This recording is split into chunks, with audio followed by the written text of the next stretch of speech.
कुहा जाए चोर जेते चालाक हेले भी अपराध भिआइला परे किछि ना किछि सुराग छाड़ी जाए। हाँ आज्ञा आम आप कथा ये कहूचे जे गत रविवार दिन विलंबित राति रे जो बोली घटना घटी भुवनेश्वर सारा भुवनेश्वर को आचंबित कला बोली घटना घटी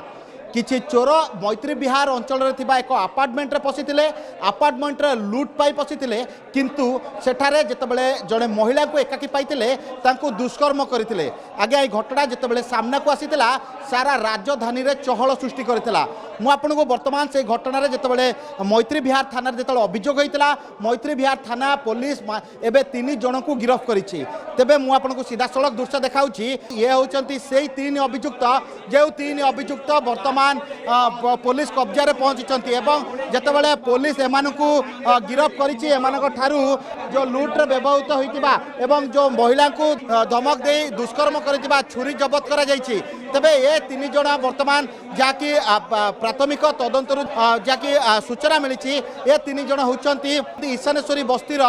जो रही जगा विकास एवं टुकुना महिला जनक दीर्घ दिन धरी जो रही मैत्री विहार थाना रही से थाना अंचल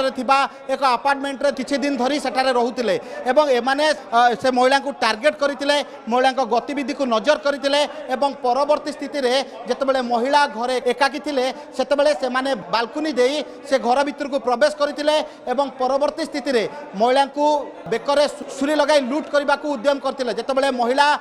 पाखरु किछि मिली नथिला 2 जन युवक जो रही जगा एवं विकास यही 2 जन युवक रूम भितर महिला को छुरी देखाई जोर जबरदस्त गण बलात्कार करते एने जितेबाला महिला जनक विरोध करते महिला को जीवन रू मारिदेवा धमक देते एवं एमानकर आउ जड़े सहयोगी जो रही अपार्टमेंट तले एमानकर जो सहयोगी रही से सहयोगी जगी बसीला जितेबाला एमाने एक जघन्य कांड भिआइबा परे से माने महिला को बाहर पटु कबाड़ दे सेठारु चंपट मारिथिले एवं परवर्ती स्थिति में महिला संपर्क को डाकी सेठारु उद्धार होइतिले। तबे सबुठ बड़ कथा है एमाने लूट करिथिबा महिलांकर फोन को पुलिस ट्रैक रे पकाइतिला जेतेबेले ए फोन टी जेतेबेले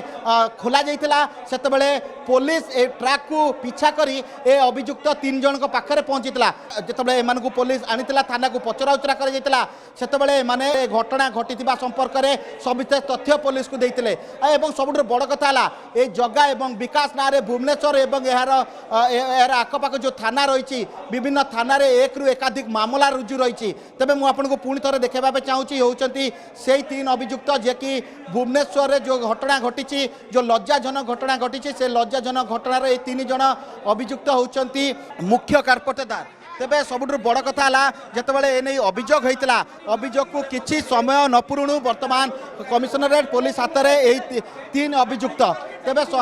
3 अभियुक्त को वर्तमान पुलिस गिरफ्त करिछि एवं गिरफ्त करबा परे एमान को पचराउतरा करिछि एमान ठारू 4टी मोबाइल फोन एक गाड़ी एवं जो छुरी देखि पारथबे ए छुरी जरिया रे ए माने महिला को डराइथिले धमकाइथिले एवं जदि विरोध करिबु तांको मारि देबा को मध्य धमक दैथिले जेतेबाला एने जेतेबाला महिला जनक से पार्टी करि पार नथिले भयभीत हो जाइथिले महिला एवं परवर्ती स्थिति रे एने जेतेबाला महिला जनक मैत्री विहार थाना रे अभियोग करिथिले मैत्री विहार थाना पुलिस एवं स्पेशल स्क्वाड रो टीम ए केस को डिटेक्ट करिया पाई लागि पड़िथिले एवं परवर्ती स्थिति रे महिला को ठारू लूट होइतिबा जो मोबाइल फोन को ट्रैक करी ए 3 अभियुक्तों पाखरे पहुंचीथिले